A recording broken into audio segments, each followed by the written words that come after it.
খাগড়াছড়িতে অবরোধ প্রত্যাহার হলেও ১৪৪ ধারার কারণে জেলা জুড়ে ছিল থমথমে পরিবেশ। অবশেষে সেটি উঠে যাওয়ায় রবিবার সকাল থেকে জনজীবন স্বাভাবিক হতে শুরু করেছে। সড়কে বেড়েছে যান চলাচল, প্রাণ ফিরেছে ব্যবসা বাণিজ্যেও। এক সপ্তাহ তো আমাদের এখানে দোকানপাট বন্ধ ছিল, ৪-৫ দিন আমরা আতঙ্কতে ছিলাম, দোকানপাট খুলতে পারি নাই। সবকিছু প্রত্যাহার হয়েছে, এখন স্বাভাবিকভাবে যান চলাচল হচ্ছে, এখন সবকিছু স্বাভাবিকভাবে আমরা নিরাপত্তায় আছি।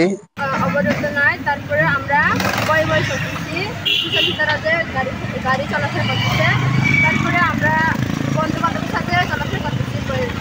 সহিংসতার ঘটনা ও নিরাপত্তা নিয়ে অনিশ্চয়তার কারণে জেলার পর্যটন খাতেও বেশ প্রভাব পড়েছে।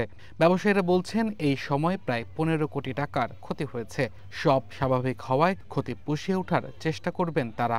গত ২৫শে সেপ্টেম্বর থেকে যে বাড়িবাং এলাকার সংঘর্ষ, এর দাঙ্গায় হওয়ার পর থেকে যে অস্বাভাবিক পরিস্থিতি ছিল, এখন প্রশাসন ১৪০ জারির পর থেকে ৩০ তারিখে ওদের প্রত্যাহার হয়। ১ তারিখ থেকে মোটামুটি এখন স্বাভাবিক, আগের নিয়ে স্বাভাবিকভাবে গাড়ি চলাচল করতেছে এবং কিছু কিছু পর্যটক আসতেছে। ৮ দিন পর ১৪৪ ধারার প্রত্যাহারের কারণে শহর এবং শহরতলিতে আইন শৃঙ্খলা রক্ষাকারী বাহিনীর কড়াকড়ি কমেছে। আগামীতে অনাকাঙ্ক্ষিত ঘটনা এড়াতে সবাইকে সজাগ থাকার পরামর্শ দিয়েছেন জেলা প্রশাসক। খাগড়াছড়ি পার্বত্য জেলাতে অবরোধ প্রত্যাহার হয়েছে, পাশাপাশি আজকে সকাল ৬টা থেকে ওয়ান ফোর্টি প্রত্যাহার করা হয়েছে। মানুষের জীবনযাত্রা স্বাভাবিক, রাস্তায় প্রচুর গাড়ি ঘোড়া চলতেছে স্বাভাবিকভাবে।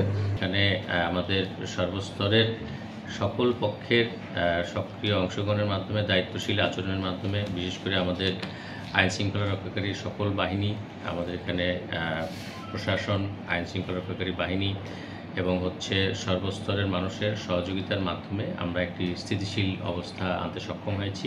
গত ২৩শে সেপ্টেম্বর এক মারমা স্কুল ছাত্রী ধর্ষণের অভিযোগে ঢাকা অবরোধকে কেন্দ্র করে জেলা সদর ও গুইমারা উপজেলায় ব্যাপক সহিংসতা হয়। এতে ৩ জন নিহত হন।